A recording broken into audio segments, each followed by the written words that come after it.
Welcome to the Underground, the Steel City Underground, the black and gold standard for Pittsburgh Steelers coverage.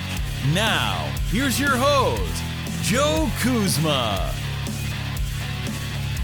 Hello, everyone, and welcome to another edition of the Steel City Underground podcast. My name is Joe Kuzma, and happy Friday to everyone out there who's in Steelers Nation as I continue to rag on all of the quarterbacks as everyone else continues to panic about them. I'm flying solo here without my colleague and buddy and pal, the good friend, Mr. Brian E. Roach, as we'll get back together on this later, especially next week. But I know Brian echoes my sentiments on some of the recent quarterback news. It seems like everybody just feels that, and I've got to repeat some things. Obviously, I'm going to be a broken record for a while in the offseason, because what else are we going to talk about other than replacing Ben Roethlisberger, who is not replaceable? There will never be another Ben Roethlisberger. There'll never be another Tom Brady. There's never been another Dan Marino, Joe Montana, Michael Jordan, Wayne Gretzky, you name it. Okay, you got players from different eras and different stages that played in different ways, and I don't even know, like, if a young Ben Roethlisberger enters the NFL right now, are most of you patient enough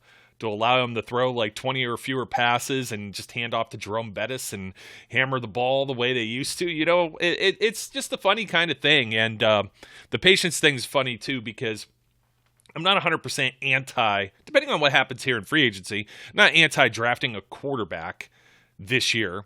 I'm not particularly thrilled with the draft class from what I've seen so far, and I haven't touched on it enough, just enough to say that if Mason Rudolph was coming out of college this year and entering the NFL draft, I think most of draft Twitter, most of these so-called experts and analysts, they would have him right in the mix with some of these guys like Sam Howell, Matt Corral, potentially even Kenny Pickett there. I know Malik Willis is kind of like, he's a whole different beast because he's a small college guy, but he's also mobile, cannon of an arm. These guys could throw the ball, so could Rudolph, coming out of college. So it's kind of funny looking at something like that and seeing what you got on the roster and what they worked with, because I still contend that if Roethlisberger would have played in 2019, most of everybody forgot about that terrible week 1 game against the Patriots, the blowout. What did they score, like 3 points? I don't know, maybe some garbage time.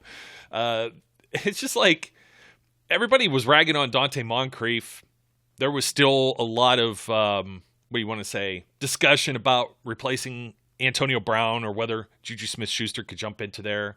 And Le'Veon Bell, of course, was already gone. He signed that fancy new expensive contract with the New York Jets after sitting out a year of football. And we just have short memories and we forget about these things.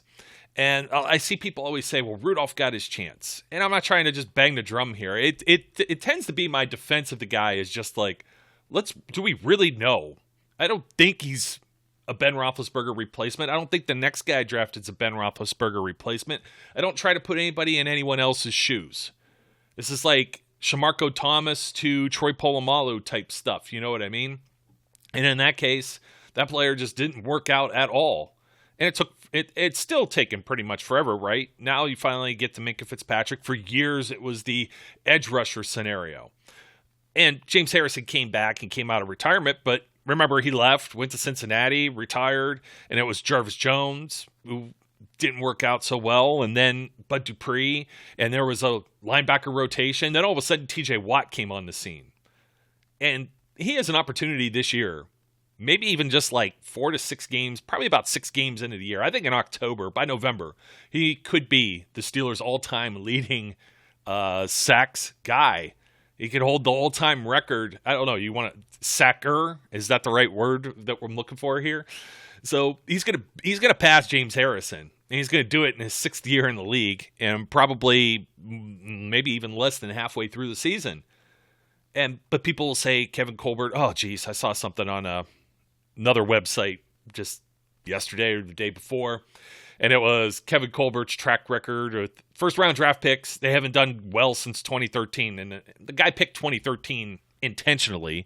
We know why, because I just brought up the name, Jarvis Jones. That's a name I don't mention very often in Steelers lore. It was the no-brainer pick, though, at that point in time. Now, there was speculation about whether he would be healthy. He had some back issues. Those came to fruition. Pretty much derailed his career, to be completely honest. But to cut off right there and just ignore that the picks right before that in 2010, Marquise Pouncey, 2011, Cam Hayward, and 2012 were David DeCastro. As far as first-round picks, you're trying to say, all the picks following were just bad. Ryan Shazier, I don't think he was a bad pick, but Dupree, I don't think was a bad pick. Artie Burns, who got the start, and he didn't end up working out. Yeah, okay. Big flop? Not. I think Jarvis Jones is the biggest flop. And I'll be going back on these drafts and looking a lot. But then you got TJ Watt, Terrell Edmonds, who people always try to poo-poo, Devin Bush, who's on everyone's hit list right now. Steelers didn't have a first-round pick in 2020, so do you count that as Minka Fitzpatrick and trading for him? I guess you could. The second-round pick, Chase Claypool. I get everybody's always going to dump on the wide receivers because they have a history of being divas and flashy, and they say and do ill-advised things at times because a lot of these players are still young. They're in their early 20s too. Not everybody's mature. Some are, some aren't. You know what I mean? It all depends. Everybody's from a different background and environment. So you got Najee Harris, who he's fun too. And I just see some ridiculous. That's a ridiculous hot take, I think, as far as the Steelers' first-round picks. It's just an argument to try and make your argument. And I guess I'm making an argument as well. Why do these things bother me? I don't know. I saw somebody trying to trade away Najee Harris, a first-round pick next year, something else. I don't remember what, for Deshaun Watson. And they were throwing NBA terminology in it, too. You may have seen me go back and forth on Twitter. You can go find it. A top 5 protected pick. I'm like, that doesn't exist in the NFL, folks. Why can't it? I mean, I don't know. Void years are becoming things and this and that, but geez, I mean, it's just kind of acknowledging that maybe this thing doesn't work out because you're giving half your team away, which I'm not interested in doing, which brings me back around to Carson Wentz. That was the guy I didn't get to talk about. Me and Brian didn't get really to talk about. The move happened. I think we were saying that right on the show. Just watch that something's going to happen after this. And I have to apologize about the last show, actually. The recording went completely south. I don't know what happened to it. Actually, it happened in our post-production. And I always check these things because, there's been mistakes before for those of you who's been along with us for the ride for the last several years. It hasn't happened since last summer. And I don't know what happened. It played just fine. Exported it. And once I exported it, it's it should be good. It played here, right? Played in the software, exported it. So that happened on audio versions if you're there on Apple Podcasts, wherever you listen to, Spotify, et cetera, et cetera. YouTube, obviously, the video podcast. So my apologies. My bad entirely. Trust me, it's very frustrating. I went through it 3 times. It was the 4th time. Finally got it right. It's up. So if you missed about from the 25-minute point on of the last program, you can go back. That's all fixed now. You'll hear a lot of random banter. So I don't know if you really missed anything. The first 25 minutes might have been the meat, although we were talking about Brian's Vegas escapades or lack thereof, because what goes on there stays there. But Carson Wentz, it's a good thing. What goes on stays on, whatever, with the Colts. And I see people do this now. It's okay, the Commanders, which I'll never get used to saying, by the way, just like I keep saying San Diego Chargers. It's, I don't know, is that a good move? Not for the money, not for the player. I feel a lot of these guys are washed. I always see the names tossed around.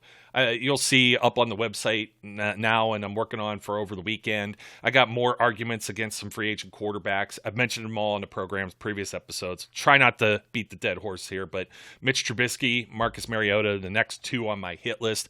Guys can't protect the football. And people look at passing stats, or they look that they could shimmy and shake a little bit. And, yeah, but they drop the football. Now, if Trubisky can correct that, by all means. He's not got the small hands of Kenny Pickett or Joe Burrow that has been the bugaboo of draft Twitter for the last couple of years. But I don't know. It's Trubisky especially, because Mariota, he gets taken down way too often. So does Jameis Winston, by the way. And Jameis Winston coming off of the knee injury as well. We don't know how that's going to work. So, yeah, he had a couple of good games with the New Orleans Saints. So did Sam Darnold. No one's talking about him anymore. In fact, they're talking about whether or not the Panthers will be targeting somebody like Malik Willis or Kenny Pickett. And obviously the Saints could too. Could they bring Winston back? Sure. He's starting to move around and throw and everything again. But it's just Trubisky doesn't get sacked enough. So if you put him behind, let's say the Steelers don't fix their line issues, and I think they're going to roll with a couple of these young guys from last year still and try and influx a few other players and see if they get this patched up. It's still a work in progress. Last year I said it was a 2 to 3 year process. It's looking more like 3 from where I'm sitting right now. We're almost halfway through it. Okay, you got to go through another season, and then next year Steelers line should be up to snuff. But you put somebody like Trubisky or Mariota that's a fumble machine behind a line that gives up a lot of pressure. It's going to be uglier than last year. It's going to be uglier than the last few seasons. The Steelers' offense, admittedly, pretty bad. And go back to 2019 also. I always mention those players. A lot of practice squad players. Kareth White, Tevin Jones, who was cut after dropping 2 passes. Let's talk about Dante Moncrief, who I didn't mention, but obviously that's one of the names once you bring it up. Yeah, I remember that. Yeah, he played half a season with Mason Rudolph. And it's because of him dropping the ball. In fact, I think Mason's first ever NFL interception was because it came off the hands of Dante Moncrief, and I think he went instantly to the bench. But those type of players, plus an offensive coordinator like Randy Fichtner. A lot of Ians didn't like Matt Canada last year. We're going to see if he gets to do anything differently. So I'm not terribly excited about free agent quarterbacks. I had to bring that up again just because of the Carson Wentz thing. Everybody's panicking. Now it's on to Jimmy G. Now it's on to Watson. We may get some updates about him, maybe even later today. Thank God it's Friday, right? So just settle. Everybody settle down. It's what I tell the little 6-month-old puppy dog that we have. Settle down, relax. It's going all crazy because do you really think Trubisky, Mariota, Winston, these guys come in and do better than what Ben did last year? I really don't think so. I don't know that it's much more of an upgrade than just rolling with Rudolph or Haskins and finding out what they got. You got the guy, like I just said, if he was coming out of college this year, everybody would be excited. They'd be thrilled if they got him in the first round. Oh my God, because this is the future. Because you don't know how anybody's going to pan out. And 10 starts isn't enough for me to know. 16 isn't enough for me to know with Haskins, with a change in coaching staff. Just the way Washington Redskins / football team / Commanders operate. They look like a dumpster fire of a franchise. And quite frankly, if Steelers make that trade for Carson Wentz that they just did, just shame on them. I'm just glad. I mean, the Russell Wilson, I get Russell Wilson's a stud. He's a dude. Aaron Rodgers making $50 million. But those type of moves, let those teams make those moves.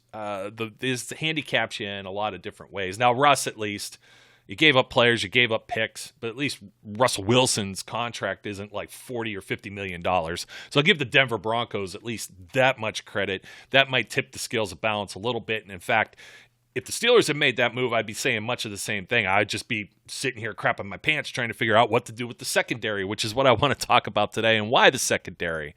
Why is the secondary my target? Well, quite frankly, it's because I think on defense, if you get Tyson Alualu and Stephon Tuitt back, those are 2 guys you missed last year.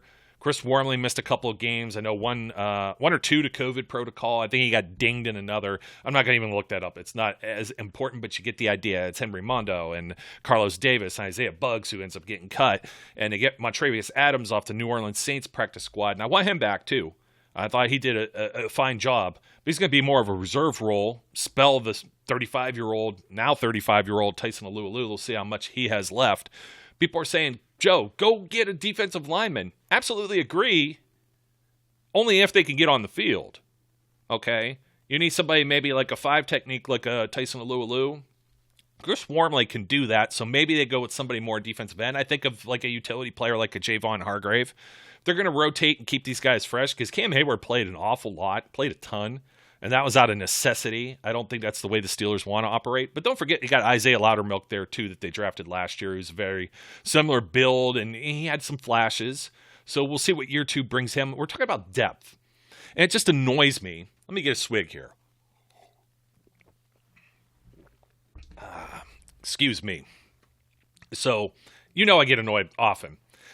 Aditi Kikwala goes on NFL Network, or Good Morning Football on NFL Network, and she's with Brian Baldinger, and I'm trying to think who the other guy was. It was like a triple split screen, but primarily her talking, and a name that's being tossed around with the Steelers is Bobby Wagner, and we talked about Bobby Wagner until the cows came home the last episode, so you could catch that. But again, going to be 32 in June. Fantastic player. Now, I said I almost sound like a Seahawks fan because I was standing for him, standing for Russell Wilson. But yeah, Bobby Wagner. I mean, Bobby Wagner was even on my IDP slot on my fantasy team, just to give you an idea how much I like Bobby Wagner. All pro level, Pro Bowl level player still at this age. When does he hit the wall with Father Time? And how much does he cost? And Aditi brings up just blanket statement stuff about the Steelers' defense and how they couldn't stop the run and couldn't do this. And it all starts along that defensive line. Now, if you have all these dudes back, The defensive line is not a major priority for the Steelers. They've got guys sewn up between Tua and Hayward for several years down the road. I think the plan was originally for Wormley to take over for Alu at some point.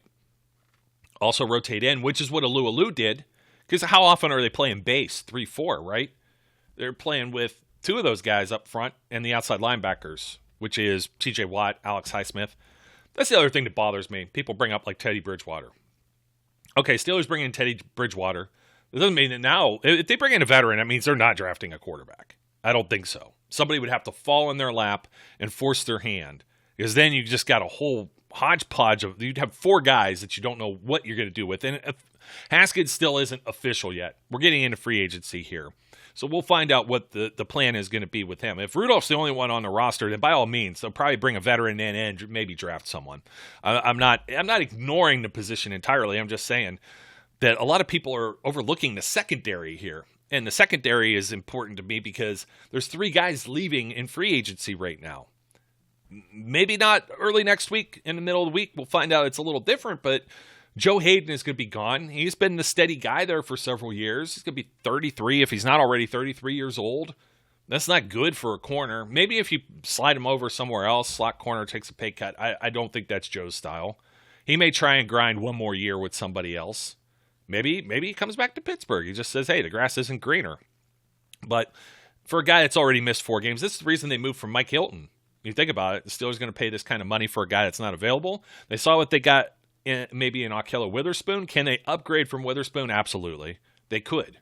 Will they? I don't know that they will. I think Witherspoon would come in on a favorable deal for the team. I'm not saying team friendly. He's still going to get paid. Okay. But let's say he makes like $6 million a year or something like that. $8 million a year. And not the end of the world to me. I'm not going to pay maybe 10, 12 or whatever Joe is in the neighborhood of. That's not what's going to happen. But some of the free agents that are available here, as I bounce around, I think I'm going to stick with corners. It's like, okay, they add Wagner, and Wagner's been averaging anywhere between $15 to $20 million a season for practically the last 7 years. And he's been at the 18 to 20 range, maybe even over 20 was what was owed to him this season. And the Seahawks are saying we need to get younger at the position and save money. Steelers fans, are we looking to waste money and get older at the position? I saw James Ferrier as a comp. This could be a James Ferrier type of pickup. Father Time isn't against Wagner, absolutely. But otherwise, like everybody just wants to cut Schobert because of his contract. You want to bring on a guy that's like twice as expensive. And Devin Bush, you're not willing to. They traded up. They went to get Bush. There was nothing wrong with Devin Bush pre-knee injury. Last year, if it was just Devin Bush that had problems, I would say, yeah, okay. Maybe he's washed. Maybe he won't recover from this. I don't like saying bust because anybody who gets like a bad injury like that and misses a lot of time, is that really their fault? Their body gives out on them. I can't call him a bust necessarily. I have a hard time saying that versus just not being a good football player. And there's a few of those that just flat out stink when you look around the league. But I'm not going to say that about Bush. And I think the Steelers got enough other areas. I just mentioned, I didn't mention Terrell Edmunds. That's the third player in the secondary. You got 3 guys in the secondary you have to replace right now. Are you going to move on and dead cap to a Schobert? It's not a lot, but you're only saving it's under $8 million.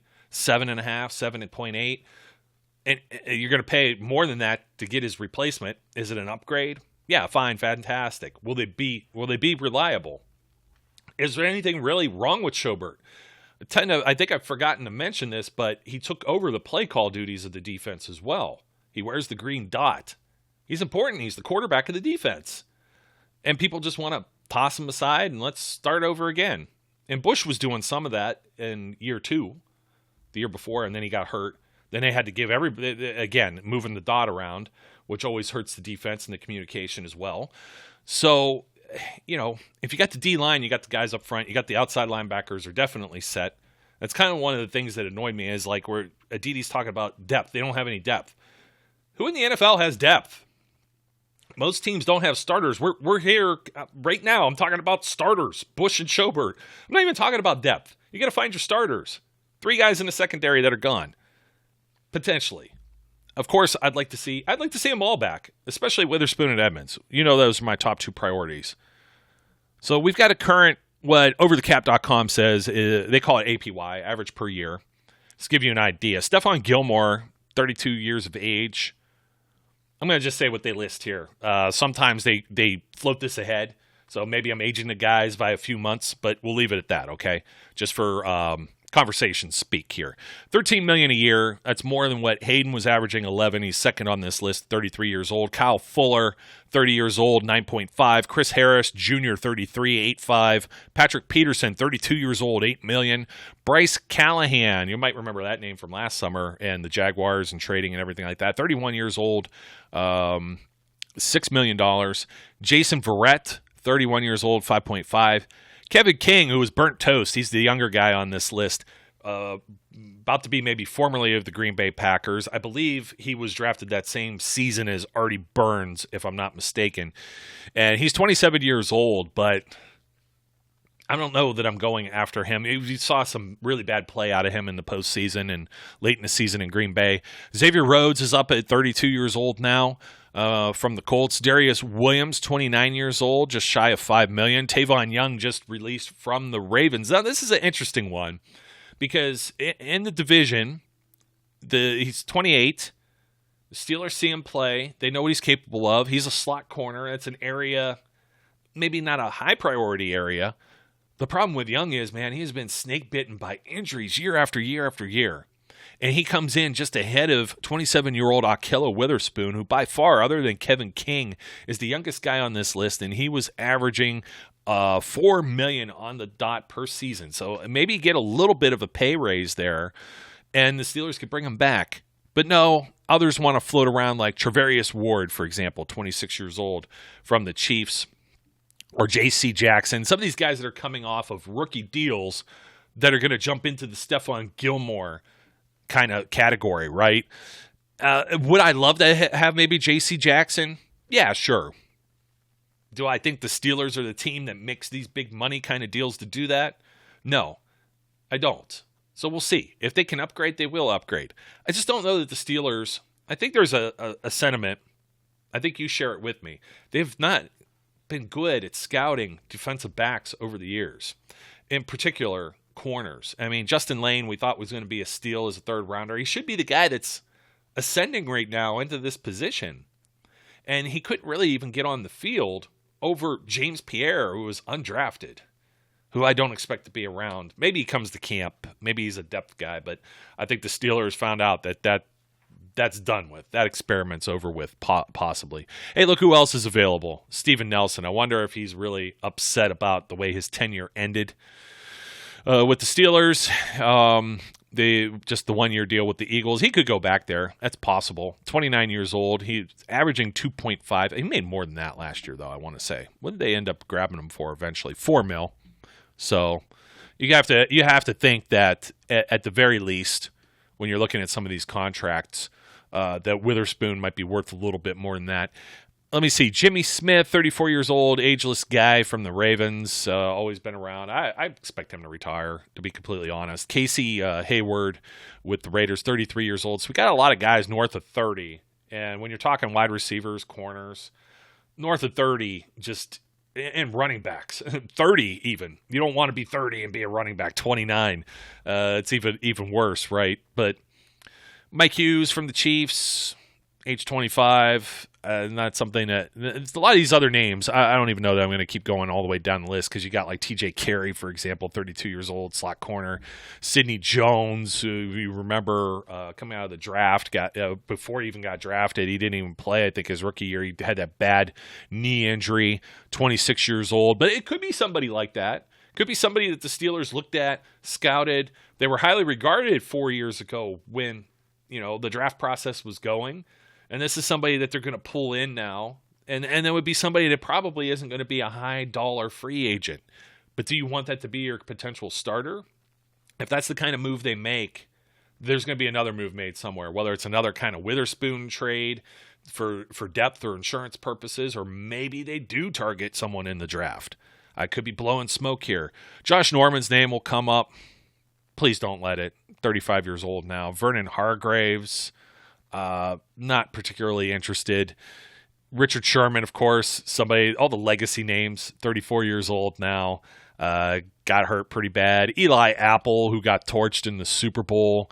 Mackenzie Alexander still shy of 30 years old, but kind of has fallen out of favor. Pierre Desir, he's 32 years old as well. Desmond Trufant, 32.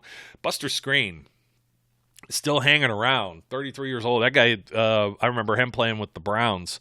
So I think I'm going to cut it off right here because now we're getting into like Arthur Millette.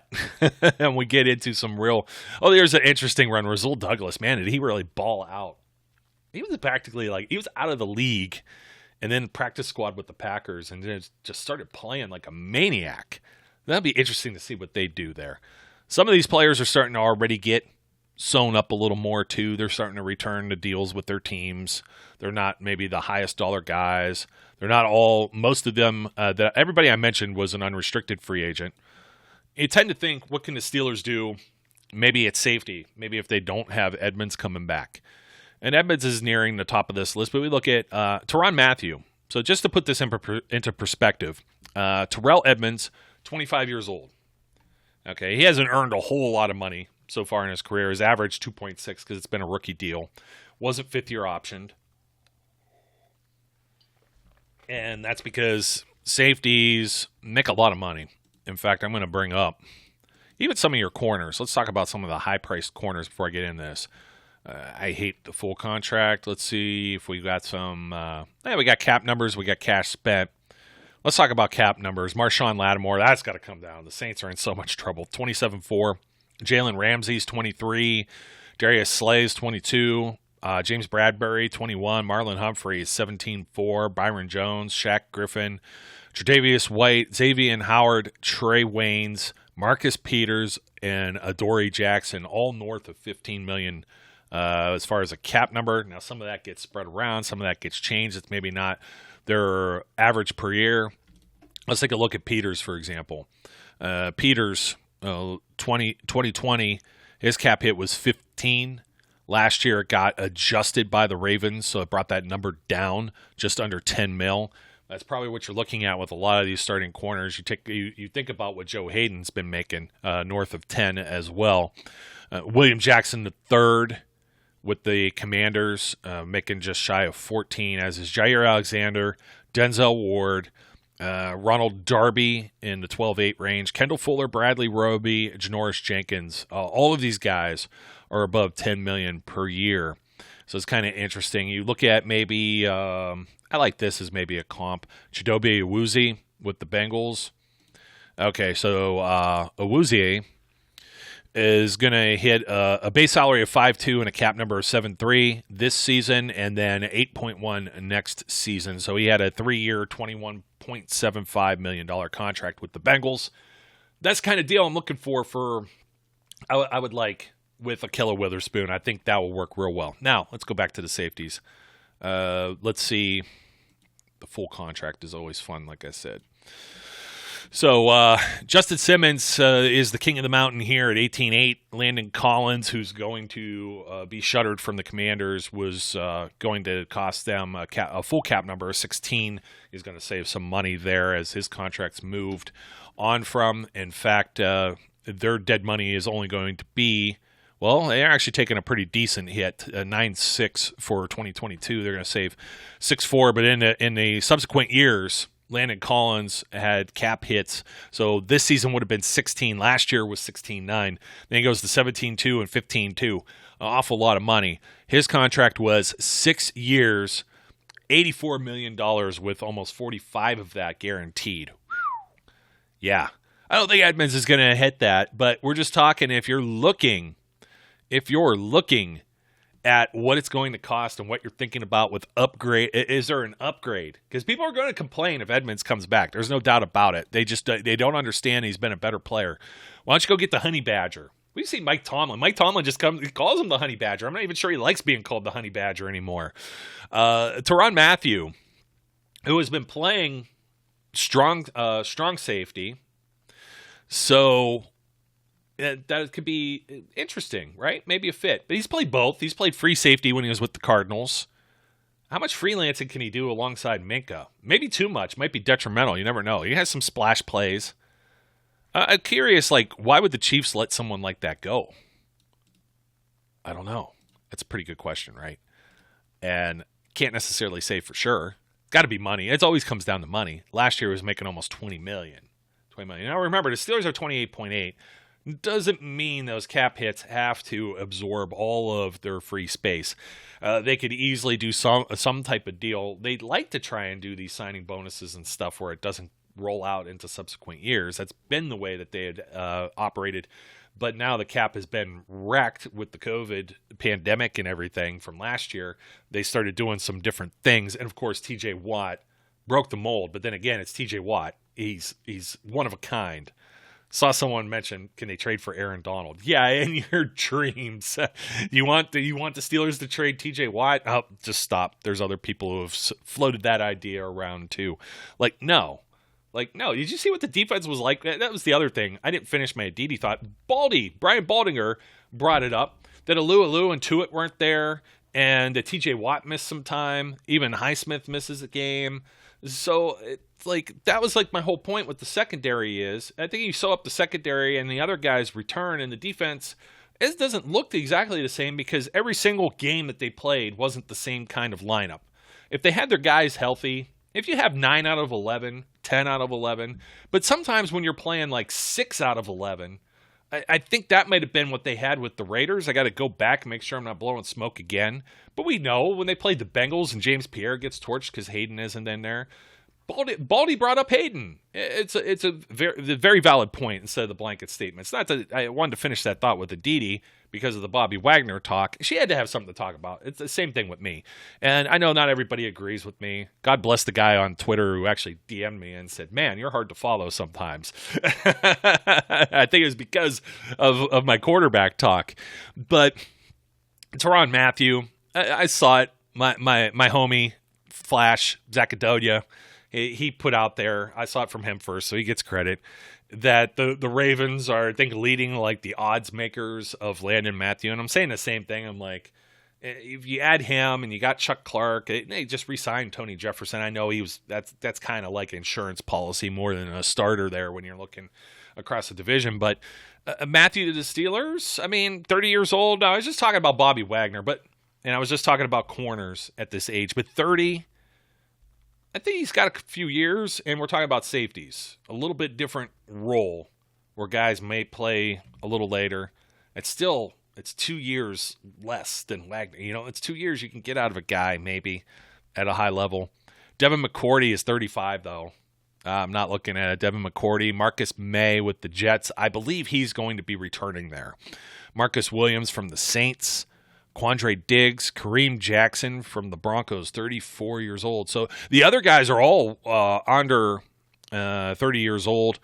Some of these guys are looking for their second contract, maybe like a Williams. Keanu Neal, who's bounced around and just, it just hasn't been healthy. 50% of the snaps that he's played with his team.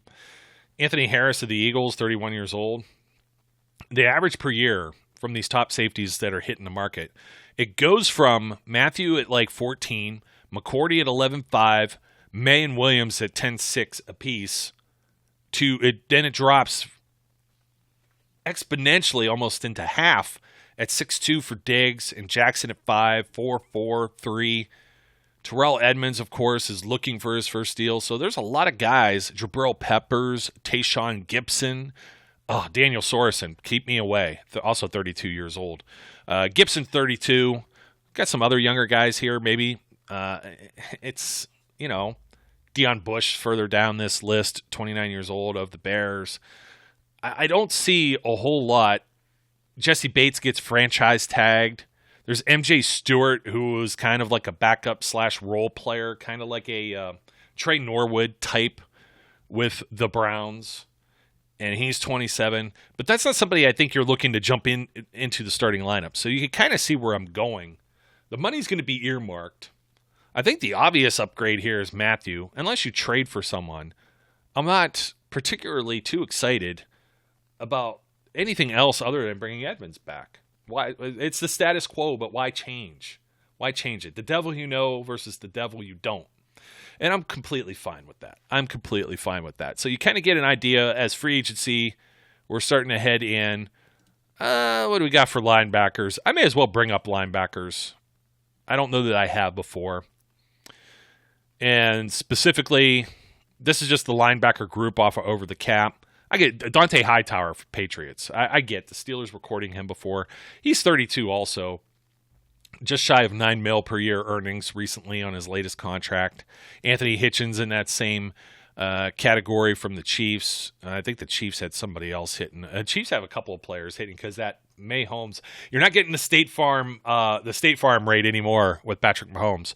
But Wagner is the top of this list as a street free agent. Anthony Barr maybe hitting the market from the Vikings, 30 years old. Hitchens 30. Hightower's 32. So, I mean, the guys that are 30, are you improving much over Schobert to spend as much money or more for an older player? I don't know how much they rotate Wagner either. Like the inside linebackers of the Steelers, let's talk about, we're talking about the defensive front and how they'll be fine enough because you got two guys that are kind of rotational and there's not always the base defense. But they use Show and Bush on the field quite a bit at the same time, but you don't always see Spillane. I think the reason you saw Spillane is because they got a little more desperate at run stop and tackling, which was sloppy no matter who it was. And Baldy also mentioned, he saw Minkah Fitzpatrick. He was talking about the Ravens game at the end of the year that the Steelers had to win. And how's this guy still alive? Because, he's making the first contact type tackles. Those holes were up front. The opposing offensive line, centers and guards, they're getting on the linebackers, which is that's what you're supposed to do, get to the second level. And they can't fight them off. They're bigger guys. They can't fight off blocks. To some degree, that happens on every single play. I mean, we're just acting like this is just a consistent thing. I think when they got a little bit more consistent play on the defensive line, that's probably when I was saying it later in the year that, hey, Show had a good game. Bush had a good game, but there was never anything consistent with the defense. I'm not seeing these names. You go after like Anthony Walker with the Browns, who I wasn't terribly impressed with. Leighton Vander Esch is an interesting name. He was actually healthy last year. This is another. We'll go back to back here. We got Vander Esch and we got Rashawn Evans from the Titans, and these were players that the Steelers were deeply, deeply looking into. But again, these are guys that are probably commanding some type of starting money. And we're talking about those type of contracts. Let's see. I'll give you an idea of what linebackers are costing these days. Because everybody's so up in arms over Schobert's contract, which I don't care as much about. Deion Jones is a $20 million cap number. CJ Mosley, 17.5. Corey Littleton is being let go, just shy of 16. Levante David, just shy of 15, as Blake Martinez, around 14. Eric Kendricks and Shaq Thompson, 13 apiece. Miles Jack, 13. It's an interesting name. He was a freak athlete and found out during the draft. A lot of people had him going like top 10. I remember being excited thinking he might fall down. And the Jaguars, day 2 pick for the Steelers, and the Jaguars snagged him around the top of the second round, if not with the first pick of the second round. We'll see if he's available. I hear a lot of smoke with Tremaine Edmonds, Terrell's brother, with the Bills. Quite possible. His cap number, well, I hear it about a trade with the players. Now, Miles Jack ain't going to go anywhere, but Tremaine Edmonds is what I'm thinking here. There was a little bit of smoke out there. Completely speculative. Okay, he's entering the last year, 5th-year option on his rookie deal. So he's going to be making 12 this year. But just to go to show you, guys under rookie deals with a 5th-year option still making more. That was the crux of not giving it to Edmonds, right? So my apologies. No, Miles Jack, there's no smoke with Miles Jack. Just talking about him making 13-1. Tremaine Edmonds, I got crisscrossed here. Tremaine Edmonds, heard a little bit of that. It's always like the brother family bloodline thing with the Steelers, right? Darius Leonard is making about 11 on a cap hit, but that's not his consistent earnings. He just had a new deal that was 5 years, $98.25 million. His base salary and everything is a little lower right now. Let's kick into the following years of this contract where it's 20, 20, 23.5, and then 19.7. Okay? I understand that Joe Schobert is not Darius Leonard, But just to give you an idea of what people are being paid, there's some talk too, like Matt Milano. Matt Milano, okay, he's probably in a similar type of area. 10 mil, 11, 11.7. So just kind of give you an idea, where is Schobert at in the grand scheme of things? He's still further down here. I didn't mention Demario Davis, Zach Cunningham, Anthony Barr, Roquan Smith, Jerome Baker. Here goes Schobert just above Devin White, who is also, I believe, still on his rookie deal. And when these guys come out, so the final year of his rookie deal, Devin White is making $9.5 million as the 5th overall pick. That has a lot to do with your pay scale as well as where you're drafted at, what round, and even in the first round, how high, and your position. It's what agents are working for, and some of this stuff is hard-coded into the CBA as well. So Schobert, this year, 9.7. It's not really shabby when you talk about the guys around him in that same category, I think. I know somebody's going to say, well, Milano or this or that, maybe better. Fred Warner had his salary restructured.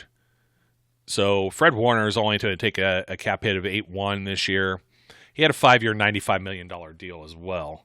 So he ends up jumping to 18, 22, 24, and 22 in subsequent years. Where Joe is, next year, I think he worries me a little more, 11.2.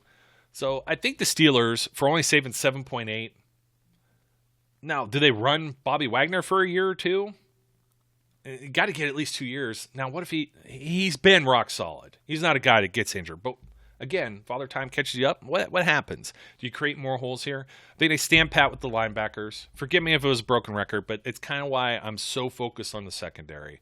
I'm more worried about the years of going with Antoine Blake and Ross Cockrell. And yes, Artie Burns in that mix too. And Bryce McCain. Remember that name? And people even wanted to bring Keenan Lewis back. And that's what all happened. They gave the contract to Cortez Allen, and then he ended up being the guy was seeing ghosts. I'll watch him, and his hands are right there, and the football's right there, and just fingertips, just not making the play. In position to make the play, getting killed, though. Could never understand what happened there. And back then, that was like a lot of money, 4 years, $32 million, but they couldn't give it to Keenan Lewis, and that's because back when the Steelers had depth, and there was different types of different CBA, and that was carried over from there. Because the latest one, the one previous to the one that was just signed, I think was back in 2012. So you still had some carryover for some of that, where the Steelers used to sit on their rookies. They didn't play these guys right away. That's why it was unheard of for the draft class with Burns and Davis and Hargrave to all start. It's the first time it happened. Hargrave was the first defensive line rookie starter in like 30 years. Week 1 at least. We're not talking about injuries or break the glass emergency situations. And 3 guys on defense starting all at that same time out of that draft class is pretty crazy. I understand people will look and, man, that draft class, maybe it wasn't as strong. Well, they didn't get to keep Hargrave. And yeah, Davis and Burns didn't work out, but for a period of time, it was still an improvement over what they had. And we're still talking about Shamarko Thomas and Jarvis Jones and guys like that were still hanging around, or maybe not so much. Maybe Jones was gone already. I'm trying to remember when that Cowboys game was where he missed the tackle on Zeke. Whew. Rough one. I'm rambling a little bit. I'm going to let you go, folks. As they say in the background where I come from, and I think it's kind of silly, they say, I'll give you some time back. So I just wanted to get ahead of a little bit of the free agency stuff because we've really hammered quarterback. We kind of hammered the offensive line. We really didn't look at wide receivers because I think the Steelers may stick with who they got. I'd like them to stick with what they got for the secondary too. But defensive line, unless they're looking to replace someone, let's say Tuitt just decide or Lulu decides to hang it up, they'll go get someone. The type of free agents I see coming in don't make a big splash right away. I think they'll still do their business the way that they've always done, and that's sign their own.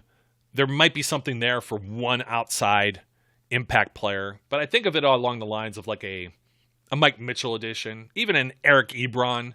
Nobody expected Ebron to be added to the Steelers. It was kind of surprising. It was a higher profile name, maybe not the higher profile performance we all wanted. And the same with Mitchell. But that's kind of, I think, where you're going to be at because they're still not break-the-bank type guys. Maybe even great guys like Arthur Moats, who got some playing time. Not the most. Great guy in the community. Awesome dude. maybe those type of players are added to shore up a little bit of areas of concern. Would they make a stab at Matthew? There's certain guys I think that they might be enamored with, but it's got to fit into what the Steelers do. And looking into the future, I think that's where they're at. They're still right now a very young team for the most part, and they've got some cornerstone pieces like Watt, Fitzpatrick that are sitting there. Najee Harris and Freiermuth are going to be those pieces too, and they're just entering year 2. So it's some exciting stuff to look forward to. And, about this time next week, we'll be seeing if we got anything to say. I wouldn't be surprised when this stuff opens up, I think on Wednesday. You're a couple of days into it, and you really don't hear much noise from the Steelers. It wouldn't surprise me. They have a little bit of extra money. They've mentioned that, but I still don't think. I think it's the standard operating procedure for the way the organization has went. So let's put a bow on the show, and I'm looking forward to some surprises next week. Not only with free agency, but let's see who we can get to join us on this program and bust up some of my opinions and give you a little bit different perspective. I'm hoping to do some of that because I know it gets boring hearing me say the same old crap sometimes. And trust me, I don't expect the quarterback topic to go away. Like, if we go through free agency and the Steelers stand pat, which I prefer they do that, then it's going to be nothing but the draft. And then if nothing happens in the draft, we're just going to hear all summer about whatever. It's going to be quarterback battle regardless of who stays and who goes. And then it's going to be, let's nitpick every single throw. I can picture it right now. Training camp, Mason Rudolph went 6 of 8 in this particular drill.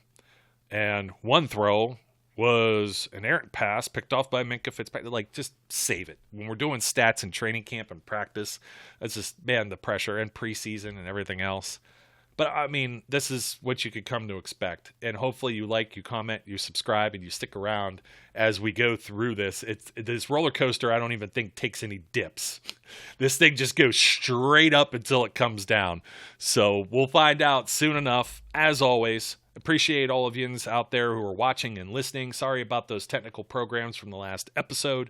And looking forward to some surprises coming up. And, hey, maybe even some upgrades. I don't have a St. Patrick's Day towel. I need to put one up here maybe.